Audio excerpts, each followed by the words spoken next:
Live and local with coverage you can count on. This is WNEM-TV5 News at 5:30. Any lead in the water is too much. We need clean water now. Another angry voice in the chorus of people calling for Flint to do something about its water. That voice, Karen Weaver, who's running for mayor of Mid-Michigan's largest city against incumbent Dane Walling. Weaver held a news conference to weigh in after the medical community on Thursday declared Flint's water unsafe to drink. For decades, the city bought its water from Detroit, but in order to save money, it began using the Flint River as its source in May of last year. Residents have complained about the taste and odor since, and now that a study shows lead levels spiking in certain neighborhoods, Weaver says it's time to make a switch.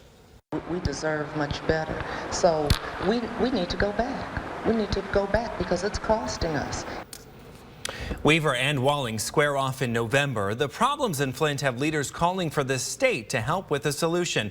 And one of the people in a position to make that happen, Democratic State Senator Jim Ananich. He will join us in just a few moments. But first, we're going to send it over to meteorologist Chris Eastlick for a first look at that forecast after another beautiful day across mid-Michigan. Chris. Yeah, David, we're still right smack dab in the middle of arguably the nicest stretch of weather we've seen all summer. Let's take you to our First Warn 5 Sky Tracker and show you what we're working with. And really, once again, not a lot in the way of cloud cover tonight around mid-Michigan. A beautiful night. So let's shift our focus a little bit farther south. This tropical system currently moving through South and North Carolina tonight is actually sending a lot of clouds and moisture our way. Now at this point, it does look like we're only going to see the residual cloud cover from this, but we are keeping our eye on some shower possibilities going into Sunday. And if we do see some shower possibilities on Sunday, don't worry, they will be quite small. Here's your highs today, ranging from the upper 60s to the upper 70s. 67 was the high today in Port Hope, and then we got 180-degree reading in Flint, just shy of that at 79 in Owasso and Mount Pleasant, and then 77 in Houghton Lake. Here are your current conditions right now: 79 in Flint, 75 in Saginaw. Let's jump on over to Mount Pleasant, where it's currently 77 degrees, and 74 under clear skies in Bay City tonight. Let's take you through the next 5 hours. Going to be a relatively simple tour. All the way through 9 o'clock, expect partly cloudy skies with temperatures staying mild in the 60s tonight over the next 5 hours. And then gradually at 10 o'clock tonight, that should be 10 p.m., we are going to start to clear out, and that's going to allow fog to form once again.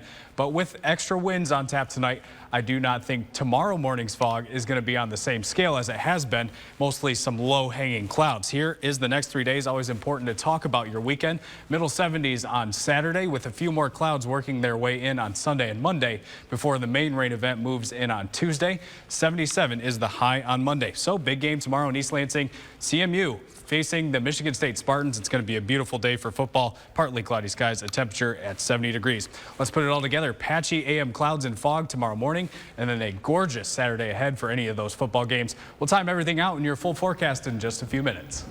All right, Chris, thank you. Now joining us in our Flint studio, as promised, is Democratic State Senator Jim Ananich. Senator Ananich, thank you so much for joining us tonight. Thanks for having me. First off, tell me what is happening with the water in your opinion. Is this a crisis? You know, I think it's a very serious issue. We need to take it as serious as possible. We need to make sure that the public knows that if you have a baby or if you're pregnant and you have a child from 0 to 5, you should not be using the water. If you're elderly, you should make the same decision. We need to get filters in people's homes, I think, immediately, and that's something that I'm working on. I've been working on for quite some time now.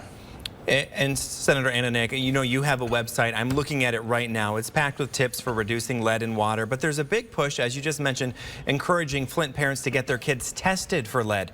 Should every parent be doing this? I think so, yes. I think it's important. An ounce of prevention is worth a pound of treatment, I believe is the old saying. If I got that wrong, I apologize. But obviously we need to be, I think it's imperative that we take every precaution we can to make sure that our children are protected. The worst thing happens is they don't have lead, and we've done our due diligence and had them tested and used filters on our water to make sure that we're making sure they're safe. And in your opinion, what needs to be done right now to get this water problem in Flint fixed?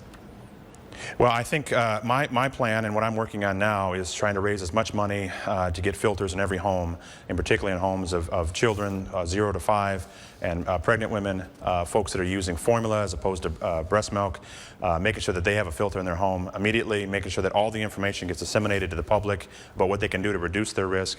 And then I think we need to take a look at the next steps after that. How long do you think this process is going to take, Senator Ananich? Well, I've been working on it since I found out about this issue when I saw the report from the ACLU. I'm going to continue to work on it until I feel that the public is fully aware of this problem and that it can be, and the steps are taken to remedy it.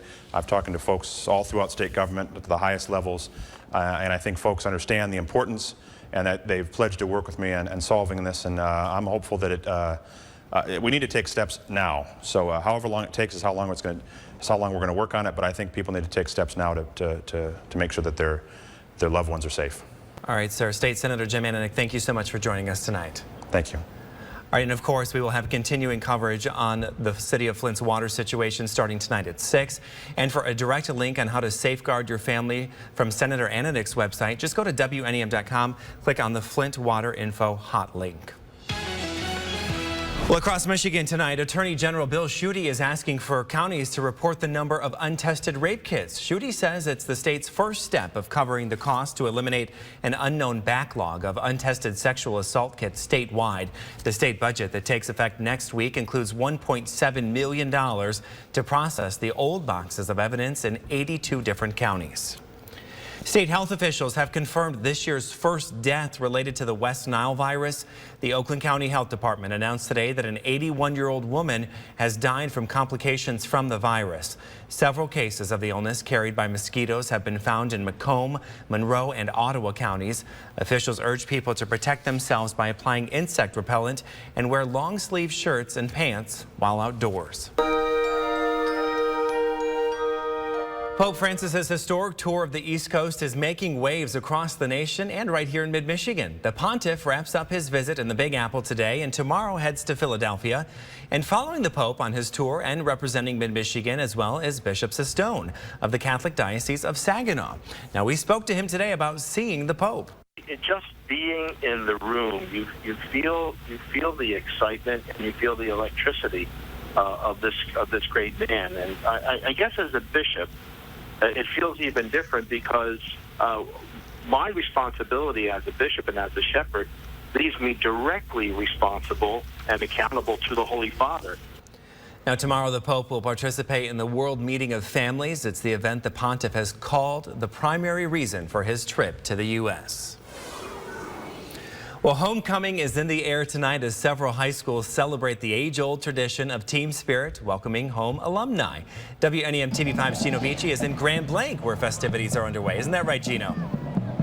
Homecoming season is kicking off with a bang here in Grand Blanc, where you can see thousands have lined the streets for their annual homecoming parade. You know, this is one of the bigger homecoming parades in mid-Michigan, which means lots of fun, lots of people, and of course, there's going to be lots of traffic if you're headed this way, but only for about the next half hour or so. The parade started about at 5 o'clock this evening on Jewel Trail just west of Holly. It comes around to South Saginaw Street to Grand Blanc and then to right here where we're standing on Davis Street, and then back to Jewel Trail right inside the parking lot of Grand Blanc High School, right before the pregame festivities tonight against their homecoming opponent tonight, which is Howell. The kickoff is at 7 o'clock.